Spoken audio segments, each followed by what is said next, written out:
So you'll find lions and Thompson gazelle over here. Then smallest butterfly in the world is also found in South Africa, the dwarf blue butterfly. Okay, it has a wing spans of only ½ inch. Okay, next is Madagascar in Africa is home to world's largest as well as smallest chameleons. Chameleons are those reptiles which changes colors according to the surrounding area. Then world largest and heaviest beetle like Goliath beetle is also found in Africa, this tropical Africa. You'll find Nile crocodile in Africa's longest living reptile, growing to an average length of 5 meters. Just imagine. So Africa is really an interesting place. Here children, in this page we have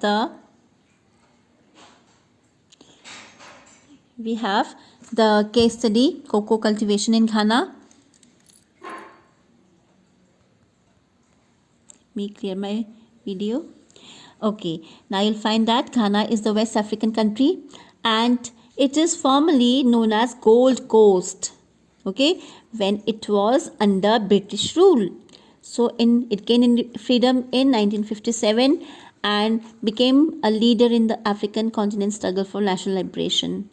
Then you'll find that people of Ghana, they belong to 100 different ethnic groups. Okay, but they live with each other in peace. You'll find the largest city in Ghana is Accra and it serves as the capital city of Ghana. So capital of Ghana is Accra. And which is the official language of Ghana? English, right? You'll find that cocoa production is quite famous over here. It is the chief agricultural export of Ghana. You'll find that 11% of world's total cocoa production is from this place. And you'll find cocoa plants of Ghana are vast and triangular. The triangular area between Takoradi, Kumasi and Accra towns in Ghana is a high concentration of cocoa plantations and is referred to as Cocoa Triangle of Ghana. So children, if you're asked, so what do you mean by Cocoa Triangle of Ghana? The triangular area between Takoradi, Kumasi and Accra, as shown in the previous on the right hand side. This page is mentioned here. So this is Cocoa Triangle. This is Takoradi, Kumasi and Accra. In the next paragraph, the growing conditions of cocoa trees are mentioned, that what is required in this place, the temperature ranging from 24 degree to 28 degrees centigrade temperature should be there. Then this region should have the areas should be properly arranged. Okay, so shade from harmful direct sunlight is provided by the tall trees planted between the rows of cocoa trees. You'll find this region should receives 125 to 50 centimeter rainfall in a year, and you'll find that the tall conditions, the deep, well-drained, humus-rich, iron, potassium containing soil in the lowland makes it fit for cultivating cocoa trees. And manual labor cheap manual labor is also provided over here for the plantation. It's a positive region for Ghana to have a good production of cocoa.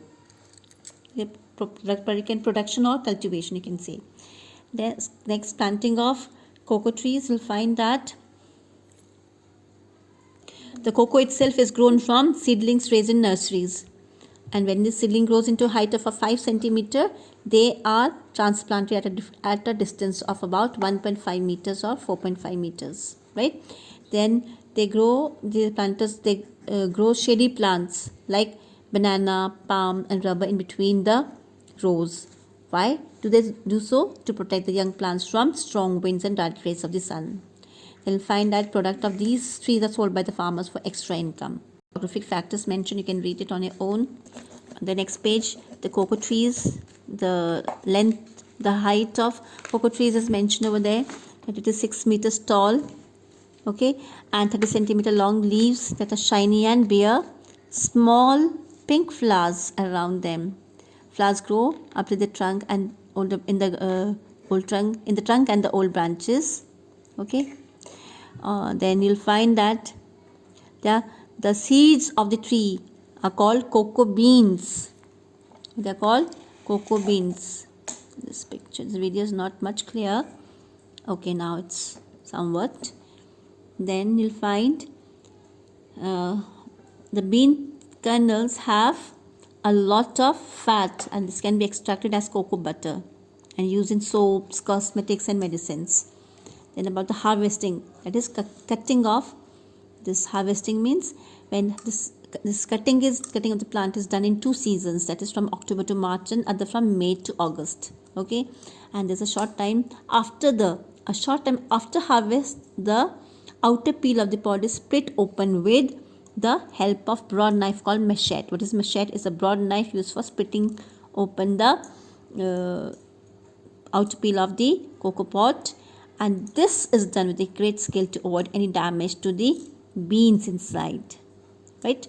They'll find that cocoa is a powder from dried cocoa beans. Okay, the cocoa butter is taken out from the cocoa beans, that you know very well. Then how the processing is done. Now the processing of cocoa, usually the manufacturing process of cocoa is complex. So cocoa seeds are first fermented for 3 to 9 days. Then heat kills the seeds and they turn brown. Right? So when they are dried, beans are dried in the sun and cleaned by machines. Beans are roasted. The roasted beans add flavor to the seeds. Okay, this is when cocoa gains its characteristic flavor. This is when cocoa gains its characteristic flavor. So that the cocoa powder has that flavor because of the roasting done. Then cocoa beans are then shelled by putting into crushing machine. They're grounded into chocolate, and the grinding melts in the fat. Okay, then the sticky liquid which comes out, this is the chocolate liquor, and this is used in chocolate candy preparation. Then it may be filtered for fat removal.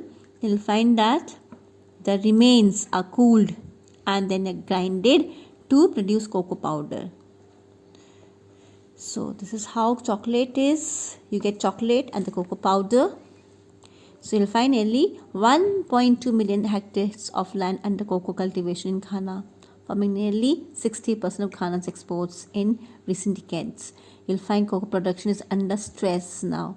USA and Europe import large part of cocoa produced in Ghana. It is mainly sent to New York, Orleans, Marseilles, Hamburg, and this is Le Havre and London.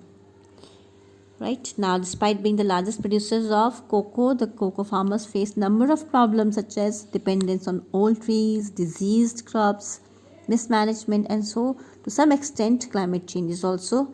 And this has obviously affected the production of cocoa, and the demand of cocoa in the international market has increased. The prices of cocoa has also gone up. So the government has taken up a few measures to overcome the problems like spraying of insecticides, increased use of fertilizers, and introduction of high yielding varieties of seeds. So this is what we have learnt about the cocoa production in Ghana. That's all, children. Just go through it once again and we'll do the question answers. I'll be sending you the question answers. You may just note it down.